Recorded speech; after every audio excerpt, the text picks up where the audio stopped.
There was a illegal alien named Wilmer Toledo Martinez who was taken into custody by ICE, and it did not go smoothly. Here's some video.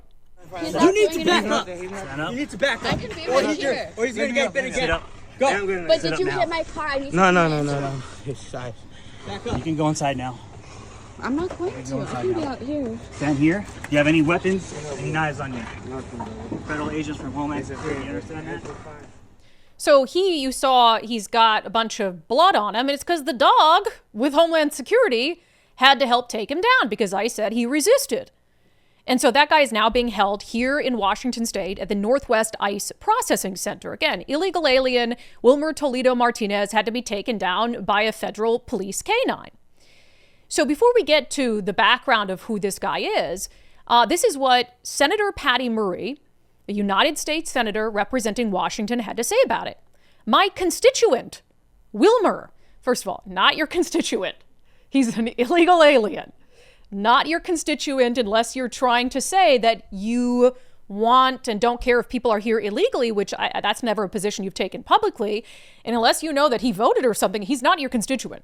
My constituent, Wilmer, was mauled by an ICE attack dog, despite the fact that he, as he consistently explained, was not resisting arrest or trying to flee. His wife and young children, all U.S. citizens, were forced to watch helplessly as Wilmer was violently attacked and dragged away. Okay, I don't think he was dragged away. He was put into a vehicle, and that part of it after the ICE dog, yes, had to get him into custody, was actually fairly calm. She said, I am calling for Wilmer's immediate release from the Northwest ICE Processing Center. He has no criminal convictions. He poses no threat to the community, and he urgently needs appropriate medical care since ICE is denying him the treatment he requires. Gosh, well, that's where I'm going to have a problem with what she's saying there, because he does have a criminal history and he does pose a risk to the community. And there is a good reason to keep him at the Northwest ICE Processing Center. So here's some criminal history for Wilmer Toledo Martinez out of Portland. I don't know, maybe she only looked at Washington State. I'm not sure where she fell short. Little information on him.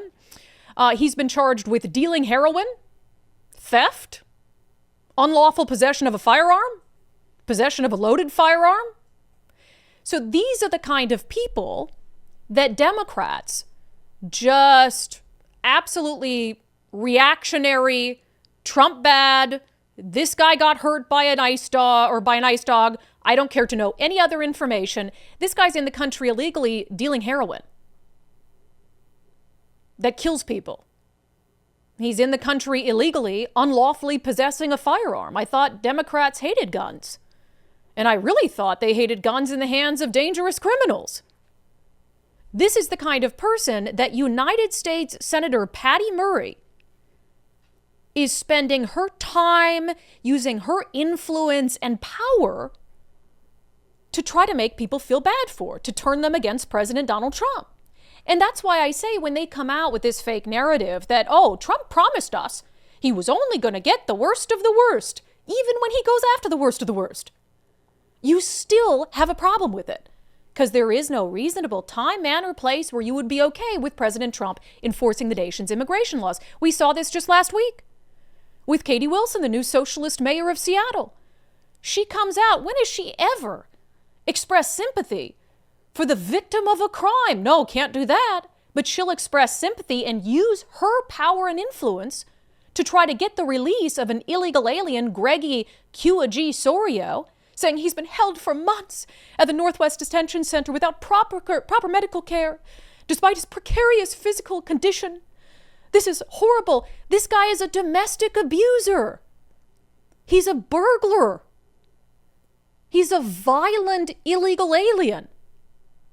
So they don't get to use the excuse that, oh, President Trump is also arresting people who have no criminal history here and who don't pose a danger to the community, because they don't even care when he arrests people or when they detain people who do pose a danger to the community, who do have a violent criminal history. I mean, hell, we always use the example of that Paco guy down in Olympia who people were raising money for on GoFundMe. Oh, he's just a farmer. He's a farmer. He's a small business owner. No, his name wasn't even Paco. It was Youssef. And he was a wanted murderer out of Mexico. So if they used nuance, if they used facts and reason, and they wanted to have a legitimate conversation about who should we be focusing these immigration efforts on, I would still mostly disagree with them, but I'd be willing to entertain those conversations.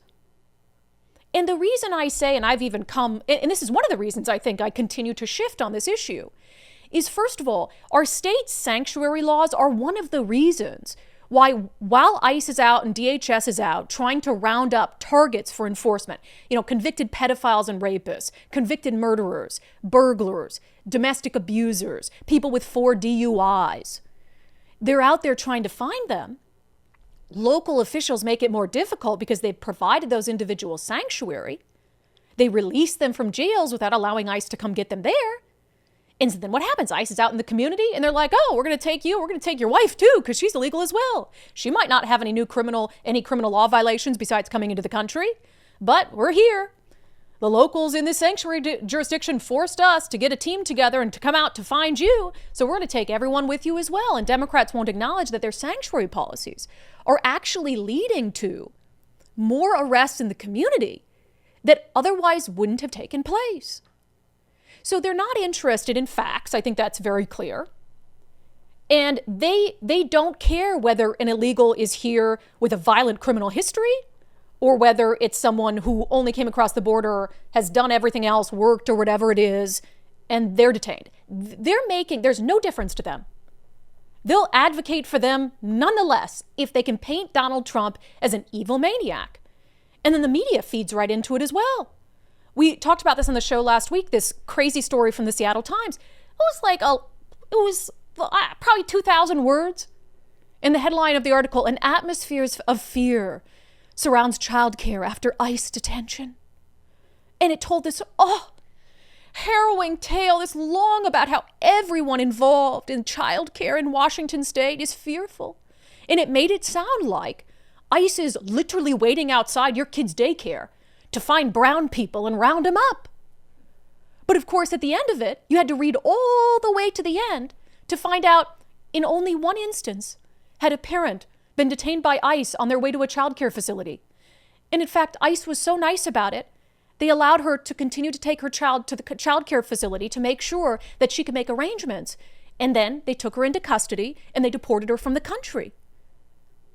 But even that will be used by Democrats to paint it as some sort of theme. Congresswoman Pamela Jayapal shared that Seattle Times story. Of course she did. ICE is kidnapping parents from outside of their children's daycare centers. This is not what going after the worst of the worst looks like. Trump is terrorizing families and traumatizing children. But again, and even she has defended and advocated for the worst of the worst. So she can use that line, this isn't what going after the worst of the worst looks like, but even when he does, you defend them too. And so that's why I'm like, you know what, Trump, balls to the walls. Balls to the walls. I just don't care anymore because there isn't any nuance being used. They obviously are perfectly fine advocating for violent, dangerous criminals to remain in the country, even though under Biden, under Obama, all of these activities were still taking place. They were detaining people here for being in the country illegally, even if they had no other law violations.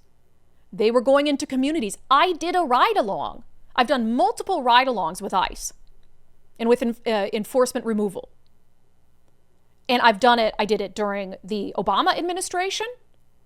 I did it during the Biden administration. And I've done it during the Trump administration.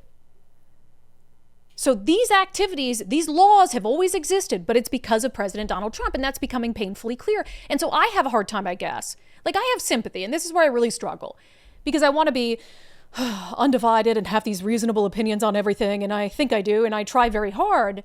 But when you treat everyone the same when they're in the country illegally, whether they have a murder conviction, a rape conviction, whether they're a pedophile, or whether their only crime truly was coming into the country illegally, then I just have a hard time believing that you actually want to engage in a good faith debate on this issue and who really the country should be prioritizing for removal. And then you have people like Attorney General Nick Brown, now on his 45th lawsuit against the Trump administration in 10 months 45 lawsuits in 10 months. We talked about this previously because he was teeing up that he was going to introduce something called the Immigrant Worker Protection Act. He now officially has. I have some sound from a press conference I'm going to play momentarily. But their press release from the Attorney General's office, Washington Attorney General Nick Brown has teamed up with Senator Rebecca Saldana and Representative Lillian Ortiz Self to propose the Immigrant Workers Protection Act. The proposed legislation would require employers notify employees when the federal government has requested their employment eligibility information. So basically, employers will be required to help people try to avoid lawful immigration efforts. It says it would remind employees that they are not required to give federal immigration officials access to their non-public places of business. Make sure employers follow the law and only share employees' personal data when a subpoena or a judicial warrant has been issued. And so they basically want to require businesses by law to interfere with ICE. That's what they want. That if you own a business in Washington state, I mean, I think the people who watch this show who own a business, you're probably not employing illegals. Or maybe somebody had false documents and you are and you don't even know. But they're going to require that you impede. It'll be the law of Washington state for you to impede lawful immigration enforcement. So Nick Brown had this press conference, talked about why the state needs this. When workers live in fear, when workers are scared that ICE will show up at their job at any moment to take anyone that looks like an immigrant, God, they're less likely to speak out against wage theft or other abuses against the workforce. And I see this bill as a way to level the playing field against that backdrop of intimidation under this administration. So obviously a lie, that they're going to come and take anyone who just looks like an immigrant. No, they have the right. The federal government has the right to go to any work site in America and request the documentation to ensure that individuals are in the U.S. legally. So he's just spreading fear. He also says, and this is rich, that this bill will help Washington businesses continue to thrive. The determination of everyone who is here with us today will ensure that our state remains a place where workers and business owners can thrive. In order for it to remain a place where workers and business owners can thrive, it would have to be a place where workers and business owners are thriving. And that it is obviously not.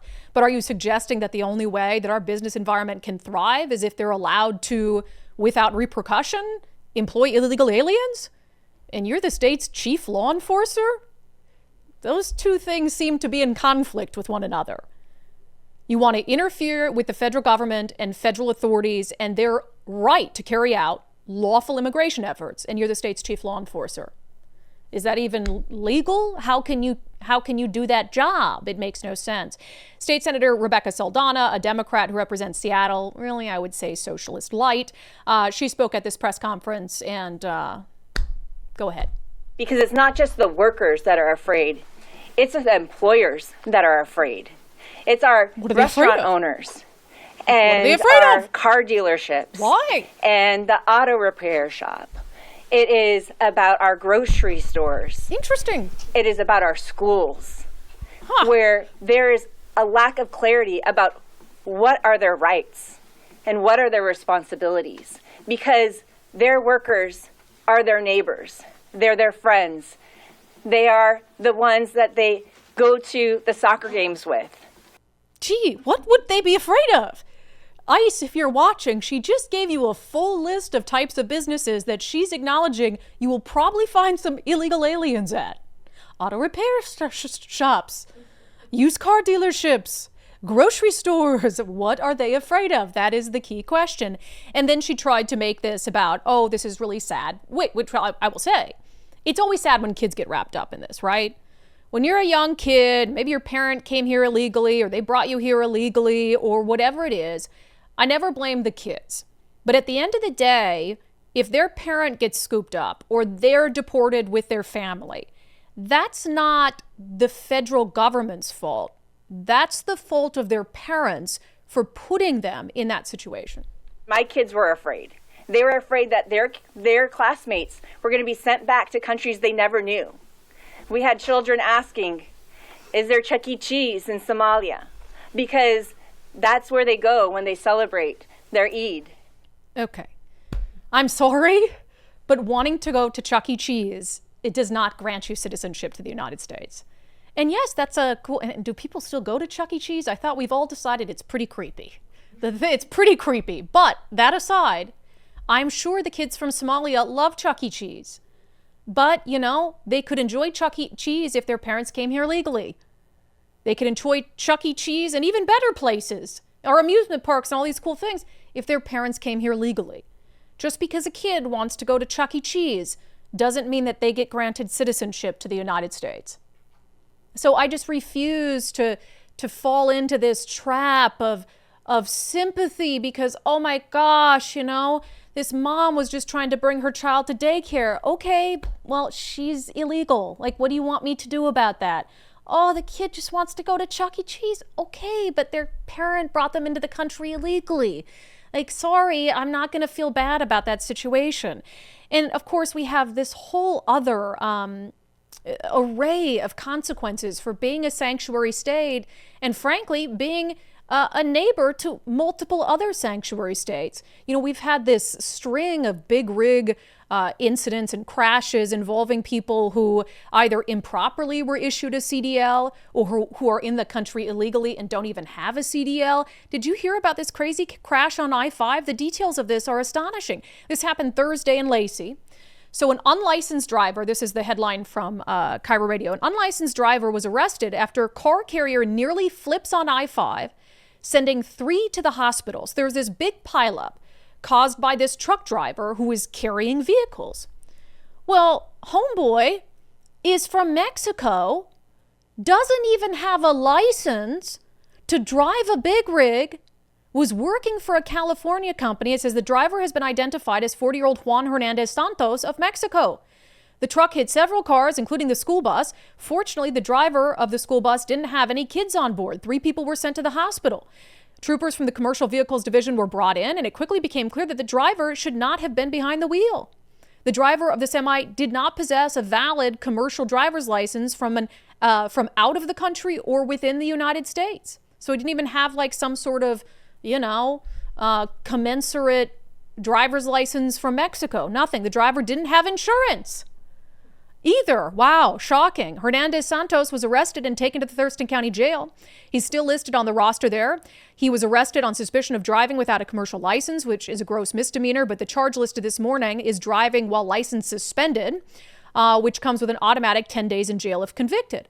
But again, so you've got this guy, and this is because of California. He's working for a California company.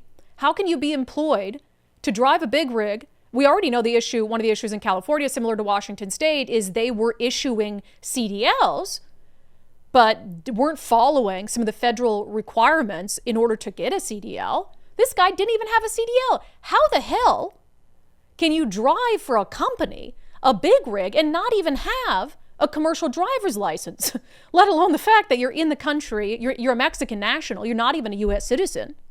And then, of course, you don't have any insurance. Well, I'm hoping that the company has some sort of insurance because these individuals who were injured in this accident should sue them into oblivion. We now know, of course, and we've reached out to Department of Homeland Security, that this guy is on their radar. But what is going to happen in this situation? What is going to happen in this situation? So you've got a Mexican national. He's sitting in the Thurston County Jail. So ICE is going to want him, right? Well, the Thurston County Jail is prohibited by state law from trying to coordinate with ICE to let them know, hey, he's scheduled for release at this time. We can't hold him indefinitely on a gross misdemeanor, but you can come to the jail and get him and then, do what you need to do. No, they're not going to do that. So this guy will probably at some point walk out of the Thurston County Jail, and then he'll probably drive back to California, probably hit other people on the highway on the way. Because our state sanctuary laws protect everyone in the country illegally, no matter their level of criminal wrongdoing. And Democrats are perfectly fine with that. So spare me your, Trump promised he'd focus on the worst of the worst, because you also defend the worst of the worst.